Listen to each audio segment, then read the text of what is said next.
mengiktiraf kesilapan diri.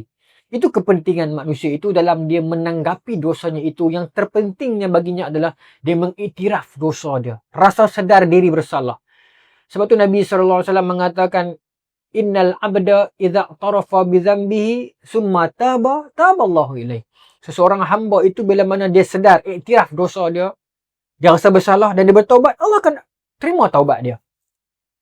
Tetapi bila di mana rasa bersalah dan sedar rasa salah itu berlaku sesudah mati, tak ada lagi ruang itu. Sebab dalam Quran Allah juga sebut, fa'tarafu bidzambihim fasuhqan li ashabis sa'ir.